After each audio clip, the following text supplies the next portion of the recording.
Joining us tonight, we have Judge Lynn Toler. She was on divorce court for many years, the nationally syndicated show. So she's seen lots of families, and sometimes there were children involved, but she has some children of her own. And if you've been watching her on Instagram, she's got some really heartfelt messages for the big kid in all of us. And she's quite funny too. So welcome, Judge Lynn. We have Dr. Ish Major, board certified psychiatrist, and he is also the co-host of WeTV's Marriage Boot Camp, and among other things, SiriusXM, lots and lots of interviews. If you've caught his Instagram Live, he's helping everybody. I don't think we would have survived COVID without him. And one of the things that I think tonight we'll kind of learn a little bit more about is Dr. Ish a few weeks ago, he mentioned that the most frequently asked question in COVID was, why do you do it that way? So tonight, I think on Life, Love, and Lessons, you'll definitely find out why you do some things the way that you did them, because it was probably something you learned in childhood. Also with us, we have Alyssa Gruber, psychologist extraordinaire. Also, she is a jewelry aficionado, if you check out all the jewelry that she's wearing. And she's also a Zen meditation healer. So later tonight, you will join us for our Mindful Minute. I'm Louisa Eyler. I'm a social worker, a college professor, a TEDx speaker, and a personal transformation expert. And I can tell you that there's a lot of things in my childhood that I would like to change. So maybe tonight, I'll even learn something. So welcome to Life, Love, and Lessons. I thought I'd kick it off with two facts. You know, we all have secrets.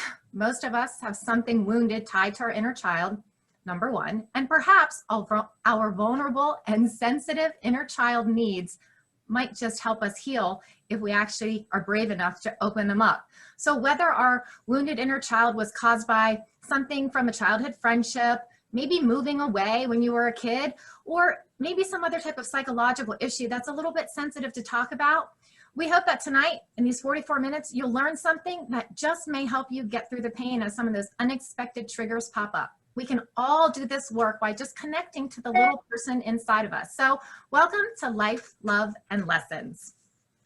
You know, Judge Lynn, sometimes grown folks, they just, I hate to say it, but they just act a fool. You know, why do you think some people do so many disturbing and outrageous things? You know, I used to think I knew until 2020. And now I'm just really worried about us as a species. I mean, you go into the, you know, people, you know, knock down, drag out over toilet paper. You know, people shooting at each other for wearing a mask. We have like, it used to fascinate me, the concept of the Dark Ages. Like, how could you have an enlightened culture and then all of a sudden for 500 years just go stupid? Yeah. It's just getting dark out there for me. That's all I got to say. It's just dark out there. It is really dark. And sometimes I think it's getting darker. And that's why I think humor is really important. And, you know, you do a lot of funny things, and it's really cool that people can kind of laugh. And I think that sometimes, you know, people need to laugh, right? Sometimes we think laughter is the best medicine. And do you agree? Do you think that that's important in times like this, even when things are really serious, that it's important to take time and kind of make light of everything because that's a point of healing? I had an expression in my first book, is that you got to remember to feed the soul, even when feeding the body is a difficult thing to do. You have got to laugh. You have got to get up. You have got to do something else, because if you keep layering on one distressful thing after another, you're missing the day. You know, you can carve out a piece. You don't get no extra days, and we don't know how many days we're going to get. And if you don't declare some victories, I mean, I declared a victory over the refrigerator yesterday, like I had conquered something, because it's clean now and it was something to do. And, you know, now I know where all the food went. So it's essential to keep your sense of humor. Essential. Humorlessness. Yeah. Yeah. So when you don't know what else to do, even when you're feeling down, sometimes looking through old joke books, and sometimes just, you know, looking back at things that even to make fun of your own self, it's very therapeutic. Sometimes when I'm grieving, first I write a sad song about something that breaks my heart. And then later I try to turn it into a comedy routine, because I found that it actually is helpful when you can laugh at yourself. But sometimes I found that there are people who just are truly not able to grow up. And Dr. Ish, does Peter Pan syndrome really exist? Yeah, it's a thing, right? It's not necessarily a syndrome, but we all know those types of people who are out there, you know. So you know, the truth is, most little boys and little girls want to grow up to be big boys and big girls. That's what they always, you know, they're always talking about and can't wait for those moments, always looking forward to the next birthday. So as a psychiatrist, when I see people where that hasn't happened, then my next question is, okay, what was it that's holding you back? Because everybody's capable of growing up. Some of us just never really had to learn how. And that's because we just didn't have to learn it because we were very sheltered. You know, parents try to do their best. They want to protect their kids. That's their job. But some kids are over sheltered when it comes to the people and the places and the things that were different, or sheltered from anything that their parent thought that might hurt them. You know, their parents are just trying to do the parent thing. But you know, whether it's a disappointment or rejection or accountability or responsibility, when you try to shield your kids from that type of pain, it robs them of the ability to become resilient. And so that's what we see, what we call this Peter Pan syndrome. You got a couple of different themes that run through it, right? Peter Pan, grown folks like to blame other people for every problem they have. They use a lot of anger. They use a lot of indifference. And those are just their coping skills, right? And they're usually making those life decisions from a place of lack, right? They are the adults who are classically never really all in, right? And so it's not really, you know, the question is it a regression? It's not really a regression, because regression is something that you're returning to a place where you were before, right? I was this and now I'm back to that. Peter Pan folks never got there to start. And so that's the big thing. So when we think about what are we talking about? We're talking about those big kids, right? They kind of dabble here. They'll have a new idea, but never really follow through. They'll never really put in the work to realistically get this thing done, right? They're always going for the long shot. You know, it's the 45-year-old guy in his basement who's still saying, I'm gonna be a rapper. It's that guy, right? All these type things, and you never, you know, because they never really learned how to take that accountability and that responsibility, because they always were operating from a safety net, so they never really had to learn how. Well, speaking of safety net, I just want to say something. You know, for years you've heard about the Beckys with the good hair. I can say this. I'm a Caucasian woman, right? It's true, right? And now in COVID, we learned about the Karens, you know, who just can't seem to keep it together. I want to talk to you tonight. There actually is a syndrome called the Wendy's, right? The Wendy syndrome from the Peter Pan syndrome. They are women who act like mothers to their partners or people who are close to them. And, you know, they sort of over-mother them, or they take on all the responsibilities of their partner, judging them. The Wendy making their Peter live in Neverland. And I want to tell you, that's real. So women, if you're listening, you know, you got to cut the strings. Peter Pan needs to fly on his own. If you ever expect him to get out of his basement, get his own car, have his own job, have his own money, and if you ever want to be happy, you got to let that inner Wendy go, and that person's got to grow up. Hear that loud and clear. I don't know about that, Louisa. I mean, 2020 rules. I think I kind of like this Wendy thing. Well, tell me more about that. Well, let me make serious, by the way, I get it, but let me make serious also the notion of codependence. Right. So codependence looks like I'm going to do your work for you, and I'm going to enable you to stay stuck. Now, I'm going to do it under the auspices of helping you, but ultimately it's just a dead-end game for both of us. So I do think there are women who are well-intentioned and thinking they see, and I hear this all the time. I know every one of you has heard this. They see potential. Right. Women are seduced by potential. It is narcotic, and they love to nurture this seed. Really what they're saying is, I want to be important to somebody, and you know, there's givers and takers. So that whole nested loop, if you find yourself consistently in situations as a woman where you are caretaking and feeling like the momager of your relationship, it's likely very codependent, and you're being seduced by something that might not actually see itself to fruition. So that's just a good thing to keep in mind. That potential is really shiny, but you want substance. Judge Lynn, you're shaking your head. Oh, I'm thinking about all the crap I did for my boys this morning. I'm like, oh my God. If they didn't just describe me, I went down to one of them's work to bring them the pill that they forgot that morning. It's crazy.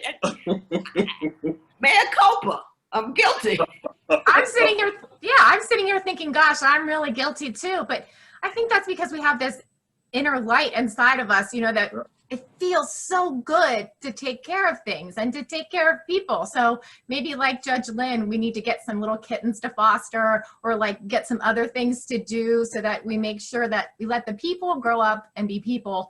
And because we've learned on previous episodes that in order to grow, you do have to struggle a little bit. And, you know, it's just really important to make sure that you take care of yourself. I'll say mea culpa too. I mean, Major mea culpa. Mommy, Peter Pan, Wendy, I probably did it all until. And oh, by the way, it's not just females, it's guys too. I got a platinum Wendy card in my billfold all day long. But let me say one thing. So this is a compassionate statement for all of us. And we might not like hearing it, but I know it's true for me, so I think it'll land. I think a lot of us also have untreated or severe anxiety. Yeah. And by helping others keep their lives together, we have a sense of control over our worry. So we have called in the clinical world, and Dr. Ish, I'm sure, uses this term, and I use it all the time, an overdeveloped sense of responsibility. Yeah. And actually, that's where it's not about the other person, and that's where it becomes codependent. It's really a medicine we use under the auspices of helping to control. Yep. And so that's, you know, that's a little rough to look at sometimes. So for all the fellow momagers in the world, like I'm trying to retire from that post, but it's tricky. And I know a lot of it does have to do with my anxiety. I want things to be great for the people I love. And that's exactly it. We all have desires of our hearts to not only have our own lives be the best that they can be, but to have everyone's life around us be the best that they can be. So sometimes we start doing these things and they're actually just in our subconscious. It's like on autopilot that we nurture and tender and care for others, and we don't even realize it. So Alyssa, yes, what are the thoughts of the day related to kind of maybe dreams that you had as a child, or even just desires of your heart that may be childlike? Get us in and focus for tonight. I think there is such a beauty in childhood. Even for those who grow up in bereft circumstances, children demonstrate hugest capacity for joy. I have traveled all over the world to places where the resources are so meager that there is no food, and somehow you can always find a smiling child. So what does that tell us? That as we've grown into adulthood, something gets a little bit distorted and lost. So I hope today we'll unpack that. But I think the really important word is imagination. Like that hallmarks childhood, that we haven't ruined our imagination yet and made it tortured with all the terrible things we imagine might happen, because that's how adults really mess up imagination.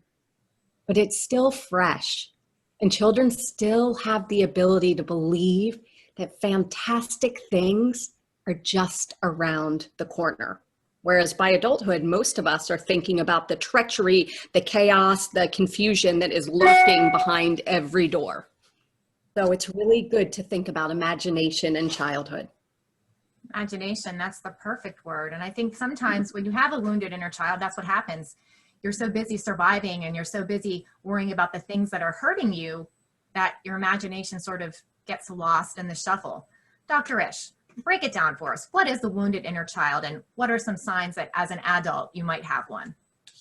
Yeah, so it's the way I think about those childhood wounds is that it really dictates how you show up in the world, right? The way we show up in the world is mostly in response to protecting those wounds, whatever we thought those wounds were, right? Those are those wounds that made you feel a sense of shame about who you were, right? That's what a childhood wound means to me. It's the moment you realize that, hey, I may in fact be different, and I may in fact not be enough. Whatever that was for you. Maybe it could have been abandonment or rejection or some type of humiliation or embarrassment that happened. It could have been some type of betrayal, some type of injustice, something that happened that you felt was wrong and you couldn't control. You know, some type of guilt thing that made you feel guilty or made you feel a sense of blame. You know, here's a tragic fact. 85% of people can remember something that happened in their childhood that was so shaming that it totally changed the way you thought about yourself. Think about that. And it's usually in middle school. usually right around 6th, 7th, or 8th grade, 85% of folks can remember something that happened that was so shaming, so humiliating, it totally changed the way you were going to show up in the world from that day forward, right? We remember, I can remember the exact moment in time where those things happened that taught me maybe I am a little less than, and maybe there are some limits on how I can live. And so those, when we talk about those childhood wounds, it's those wounds that make you not so proud of the person you see back in the mirror. And those are those things we're trying to protect against. That's really true. I could tell you mine right now. I know exactly what it was. Yeah.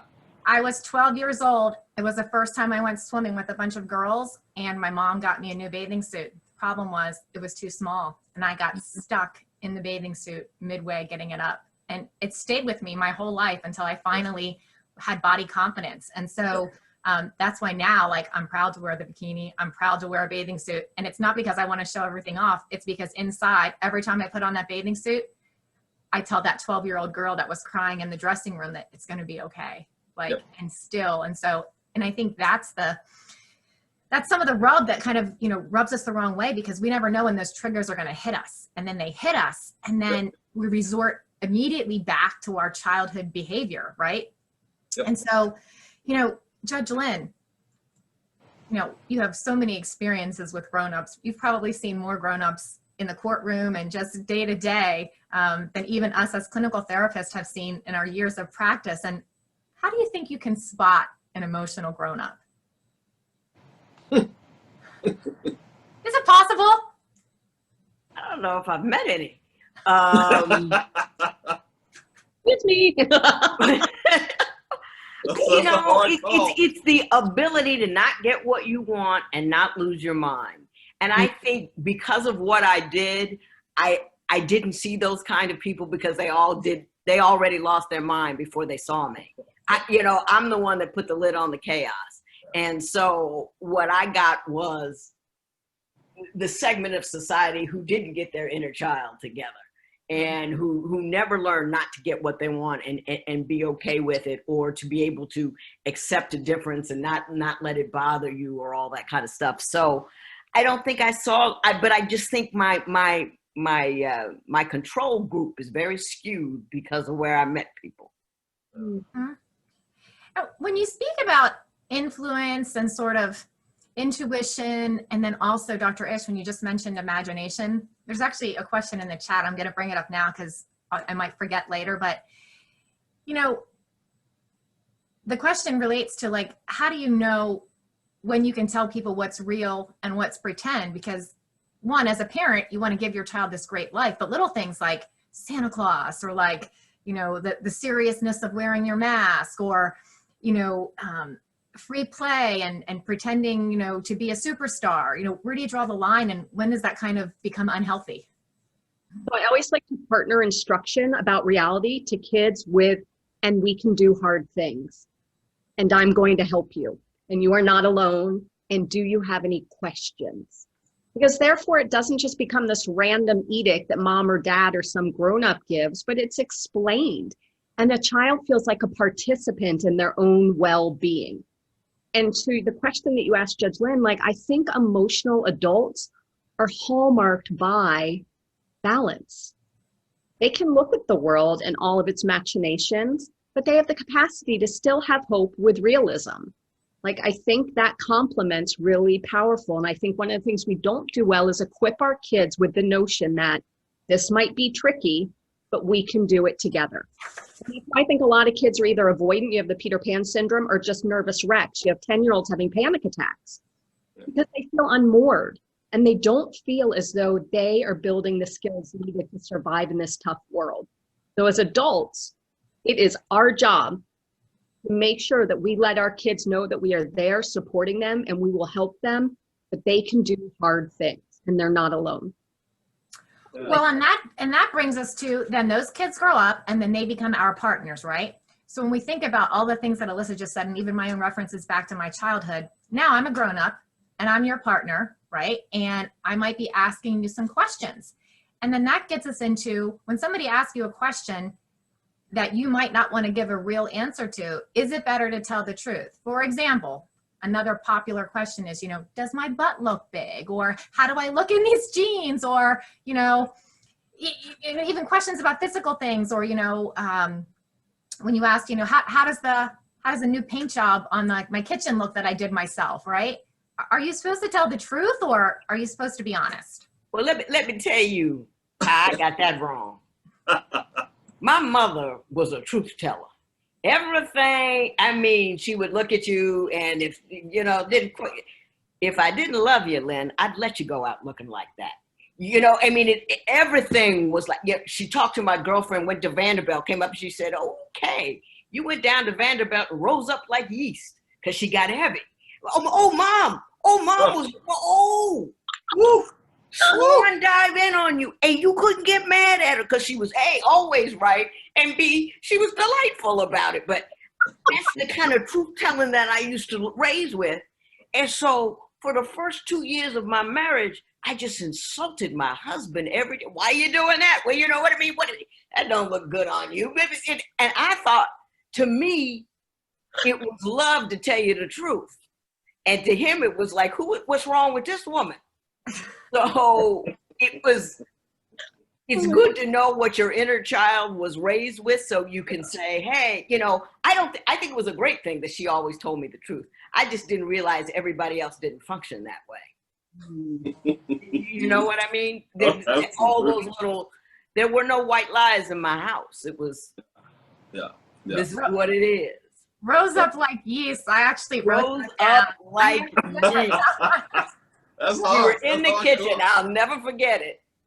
That's hardcore. But if you wrap it in love and you wrap it in joy, I can take it in and I can receive it, because I know you're not coming from a place of trying to make me feel less than. It's like, in a way, it's a huge compliment, because it lets people know that you see them, right? I see you. So when those questions get asked, do these jeans make me look fat, or you got to understand where's that question coming from? What is it that they're looking to get, right? And so usually the answer is some type of validation, some type of love, some type of connection, right? Just want to make sure you're still in the boat. You with this or not? And so there's if it's something that really matters to you, right? If it's an issue for you, you really got an issue with the way they cut their hair, and it comes up, okay, now you can talk about it, right? But if it's a non-starter for you, if it doesn't matter, then you just go with it. And I think a little white lie in some of those situations is totally fine. So a couple days ago on Instagram, you posted a beautiful picture of yourself. I think you're wearing like a pink shirt and you were on a bridge, or a light colored shirt, and you were outdoors. And in your Instagram post, you mentioned that you felt a little self-conscious posting that post because you weren't sure how you looked in the post. Yeah. Oh, that pink dress. Oh, yeah, because I was chubby. Yeah, I saw that one. Yeah. Here's the thing. 2 parts I thought immediately. Number one, give yourself some credit. Your wardrobe as Judge Lynn on divorce court was the best wardrobe for a woman ever. A long black gown. It covers everything. So first of all, give yourself some credit, because you haven't had to be outside the wardrobe for many, many, many years. So that's good. But I would also say that the first step is being able to say, hey, I'm wearing this. This is how I feel in it. That feeling is real. So when you kind of test the waters and you own what you're feeling and you're able to say it, and then realize that, sure, maybe you felt a certain way in that picture, or maybe when I used to wear my bathing suit, I felt chubby, or whatever the feeling was. When you're able to admit it out loud that, hey, this is really how I feel, right? Maybe this is where it came from. And you realize that when you feel that way and you say it, nothing bad is going to happen. That's the true acceptance. And that even takes it back to this wounded inner child that we're talking about, because it's when you're brave enough to kind of say how you really feel about something and why you feel that way, it makes it a safe place for you to even engage in the conversations, because otherwise we never answer Dr. Ish's questions on why do you do it that way. And if you never learn, you just assume that somebody's mad at you, they're irritated, or that they don't have any consideration for you because you never took those few seconds to pause and say, so maybe the next time somebody says, hey, do I look a certain way in these jeans? Or do you like what I just did recently? Or how's this beautiful meatloaf I made for you, right? Instead of being so quick to answer, if you pause and say, why are you asking me? Don't you think it's good? Or, what's it gonna, take for me to, make you feel better about what you did? I applaud your effort. No matter how it tastes, when I taste a bite, you made that meatloaf. So kudos to you for taking action. Kudos to you for putting on that dress. Kudos to you for even being able to get those jeans up. So I think rather than lying or further enhancing wounds, if we just really embrace it and from a broader perspective of thanking people for taking the action, or even being so concerned enough to kind of, want to know like how somebody feels about something. Because Dr. Ish, we can talk about this, and you mentioned things that happen kind of like in your teenage years and that exact moment. We talked about this before about like when your self-confidence is born, ages 6 to 12, Right. So and even in your psychiatric practice, do you find that a lot of grown-ups, when you get to the hallmark of the problem, it's something that happened when they were a teenager? Always something that happened when we were kids. The things we do as adults are the exact same things we do as kids, just in adult ways. And so, how we show up in the world is mostly, and it's sad, right? We're all born with these bright, shiny personalities, and we're bubbly and we're happy and we all got our little quirks, but most of how we show up as adults is in response to the things that happened to us as kids. And the things we remember the most are usually those painful stimuli, right? The things that hurt us, it's the rejection. It's the date I couldn't get for the prom, right? It's the kids who laughed at me in gym class because I was about 80 pounds and 20 of those were all my glasses, right? It's that, it's all of that, right? It's those things. And so a large part of what we're doing is we're just trying to protect from getting hurt in that spot again. It hurts when you press here, so I am never, ever going to show you that and let you press there ever again. And it's really just about knowing how to be vulnerable, right? It's just about showing up and being able to say, hey, this is what it is, and you can take it in, you can accept it, you cannot, but I accept all of it, so I'm okay showing it with you. Once you can get comfortable sitting with some of that uncertainty and sitting with some of that vulnerability, it will literally change your life. And I am by no means am saying that I am there. What I am saying is that, as Martin Luther King once said, that's the promised land, right? I may not get there with you. But that's where we're all trying to go. But it is a real thing. Just being able to show that vulnerability and know it's not going to kill you once you do it, right? When you try to protect your kids from every possible thing that happens, you don't allow them to develop that resilience. You don't allow them to take the hit and say, oh, wow, okay, that was hard, but I was able to get over it, and now I'm ready for the next thing. So we can do hard things. Like my tendency as a mother is to want to curate the experience so they get a little bit of life experience, but it's like a really soft landing. Yeah. What I've learned is kids are amazing sponges. No matter what they say or do, they are picking up on the adult's energy. Yep. I don't mean to say energy in a woo-woo way, but like whatever the adult has going on inside, the kid picking up on. Yep. So it's great to let kids have their own experiences too, without the heavy hand of an adult curating it. And we can be the soft landing. It's that surge and merge. Like when toddlers are learning how to walk developmentally, they'll go out into the world, right, and crack their head and get a big egg, and then they'll come back to their caregiver. Yeah. The wounded child is super fascinating because the body also keeps score. Yep. If you were a child whose needs were not met, or you suffered abuse or witnessed abuse, from a very early age, it's not just the mind that began to adapt, the body started adapting too. And so you'll see a lot of disordered eating, body dysmorphia, anxiety, depression. A child never trusted their ability to self-regulate. So what's self-regulation? When I'm this little kid and I have all these intense emotions, I just can't calm myself down. I'm literally incapable of calming myself down, and there's no adult in my environment modeling that for me. So I'm always super fascinated when adults can't self-regulate. It's not like that happened all of a sudden.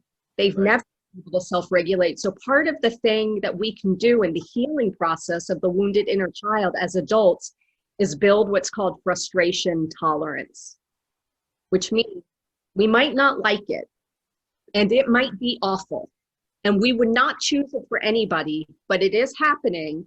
So how are we going to deal with it? I like to think of, and I saw this meme and I love it. You're out in the middle of the ocean, right? Total waves, and there's a sign, a neon sign sticking up that says, "You are here." okay, like so many of us feel that way right now. And the instinct is to just swim and swim and swim and swim. And the inner child is just going bananas. And as adults, we have to learn how to conserve energy, to preserve body heat, to maintain equilibrium. So anytime it feels really hysterical, it's likely historical. I heard one of my meditation teachers say that the other day, and it just landed so profoundly. So if something in your present is just feeling unmanageable and you feel out of control, like you're ramping up, that's a really interesting time to say, what's the little kid in me scared of right now? Like, what is that part of me that doesn't feel safe or has the ability to trust that I'm going to be okay? And I think that's a really important part of this whole thing. You know, that moment, whatever it is for any of us, where we stopped believing it ourselves, it gets like stored in this deep place. And it's our job as adults, when we're getting healthy, to say, wow, that's been there a long time. I think I'm ready to let some of it go. And you know, the other thing it does, you talked about Alyssa, the biggest, one of the big things with kids is their imagination, right? When I hear that word, I hear creativity, right? You're going to create this thing. I'm going to draw this thing or do this art project. You know, most of us also have what they called a art scar, right? That is where there was this thing we were creating. There was this drawing. Here's my pony. And the teacher said it looked like crap. Oh my God, never drawing anything else again in life, right? We've all got one of those things where we created this thing in our mind. It was a horse, but it had 2 heads and 4 tails, and it was purple. But it was my horse, and I was proud of it. And I showed it to this person, and I got embarrassed by it, right? And I was shamed by it. And so we all carry those things that let us know, hey, you know what? Maybe showing that imagination, that creativity isn't okay, which is horrible because most of us as humans, we are highly creative. That's brilliant. And I just want to say one more thing. I don't want to overtalk, but especially young boys in our culture, I don't care how progressive we say we are. I bet there are people on here said, I want to go to art school. I want to study literature. And some parent looked at them and said, I'm not paying for college so you can draw some scribbles on a piece of paper. And in that moment, what was messaged was way bigger than a dismissal of the art degree. What it said is your way of being in the world and the things in which you find passion aren't legit. Right. And that's at a really young age. Like, we look so modern. Not. I wanted to be an interior designer. That was my thing. That was my jam. I wanted to be able to walk into a house, imagine how it should be, and just make it all come to life. My dad was a carpenter. There was no way in hell he was ever going to be cool with that, right? Well, right? Who's, and so the thing is, okay, little black boy, who's going to let you, who with money is going to let you come in their house and do that, number one? And number two, how do you think you're going to earn a living? Do all of these things, right? Not even talking about maybe possibly some of the sexual inferences that may come from you wanting to be a designer, all of these things. And so that's an art scar, and you seal it up, you put it in a box, and that's why I move every 2 to 3 years, because I get to redesign the whole place. and I scratch that itch. Listen, Dr. Ish, in case no one's ever told you this, you still are an interior designer. You are designing people from the inside out, and that is greater than any house, any brick and mortar that you were ever going to put your magical touch on. And so you are an interior designer of sorts. Let me received tell you that. I received that. Yes. When you tell your children the truth, that is a gift, because somewhere along in their life, they're going to find the truth out anyway. It's a very intimate parental decision on what age you feel your child is ready to tell them the truth. For some, they might be able to be ready for it at 5. Some of them, the traumatic things that have happened to them are so great that they needed to start play therapy at 2 years old, right? Maybe a parent died of cancer, or, maybe they experienced a fire in their home, or there was something that was, so painful that they had to start addressing it. But I will say this, there are some critical ages when you're thinking of your own children, like between the ages of 6 and 12, really, and beyond that. But what's really significant about those ages of 6 and 12, that's when you develop your confidence and your sense of self-worth as an individual. And I've talked about this before, where self-confidence is your belief in yourself, self-esteem is what you believe others think about you. And then above and beyond that, true competence comes from your battle between industry and inferiority, right? So when somebody is industrious, sort of like if they got a B on a report card and they brought the report card home and the parent said, well, you should have got an A. Or the parent that said, hey, B, good job, keep working harder. You never know what you'll be able to get.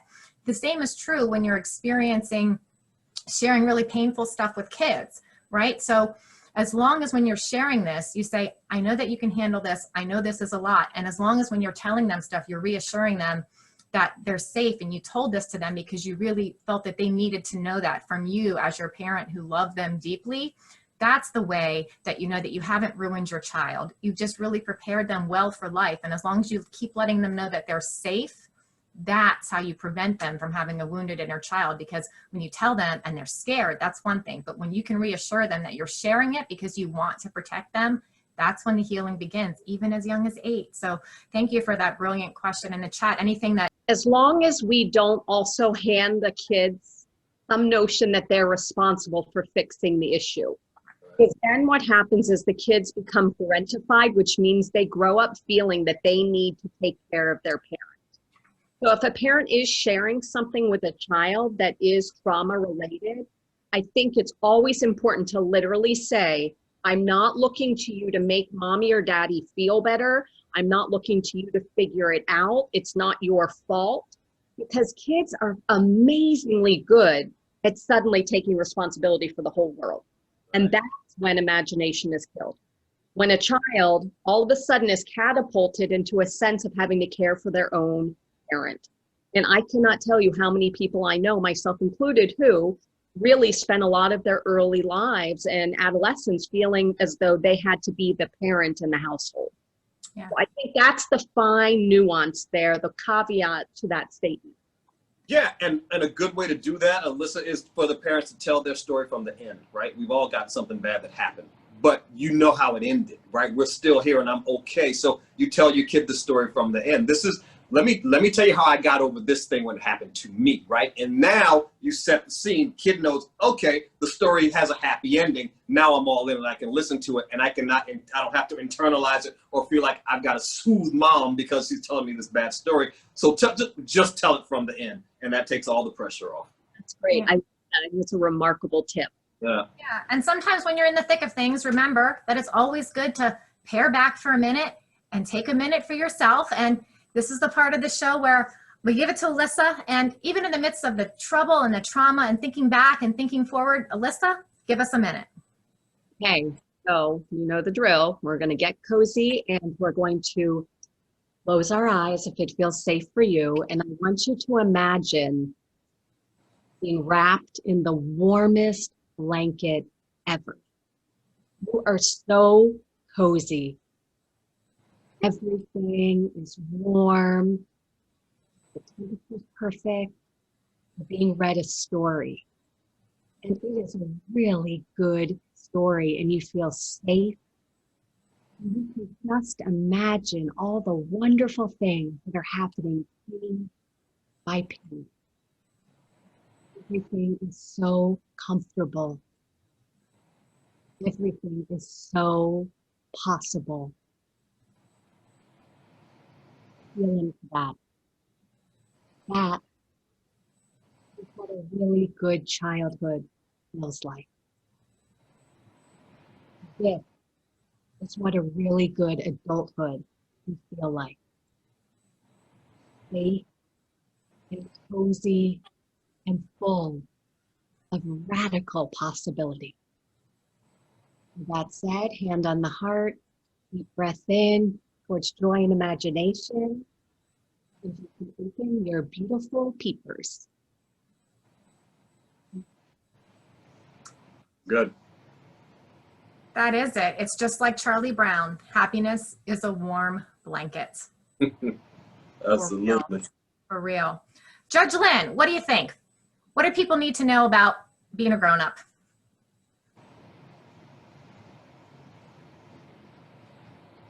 Okay with some level of uncertainty, and always believe in the fact that there's nuance. I think that we've become so Manichaean in our, yes, no, right, wrong, liberal, this, rebel, that to be an adult is like Sometimes the answer is maybe, sometimes the answer is, well, sometimes, yeah, it works, and sometimes it doesn't. We don't have to have clearly defined, it's this, it's that, or the other thing in order for it to be okay. And you know, kids need, you know, clearer lines like that, but part of being adult is dealing with some of that uncertainty and also being comfortable with nuanced responses and layered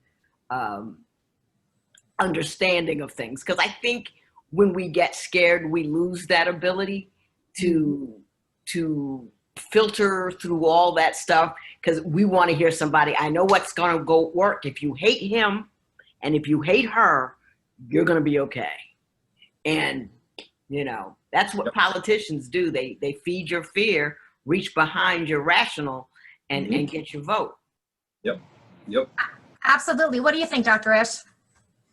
I think the easiest wound to heal is the one that never happens in the first place, right? And I think as parents, I am not a parent, but I know a lot of parents who really overcomplicate it, right? It is not as hard as it appears to be. There are certain things you can do that are going to prepare your kids well, and you just got to show up and do those things consistently. As a parent, when you give your kid love and acceptance, it teaches them security.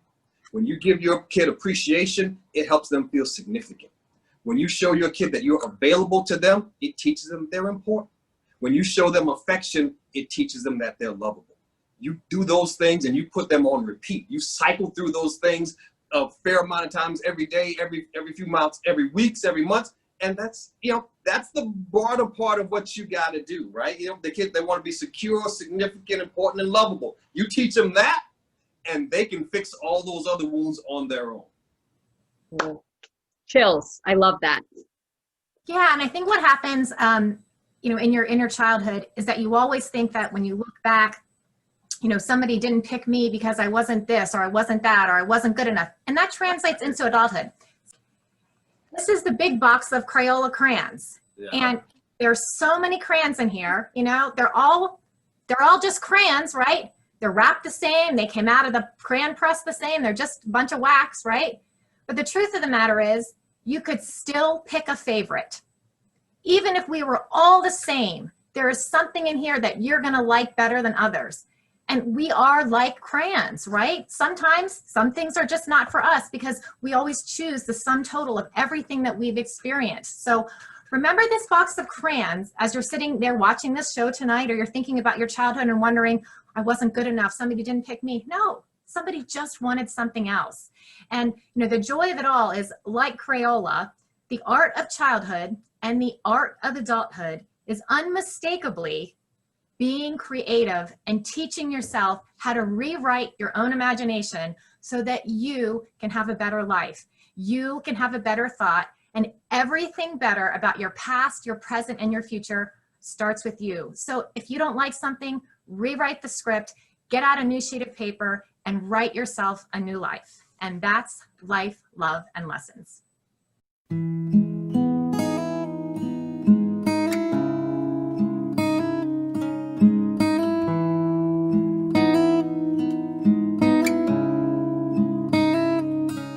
Little one, life has just begun. I hope I can be half as great as my dad and mom.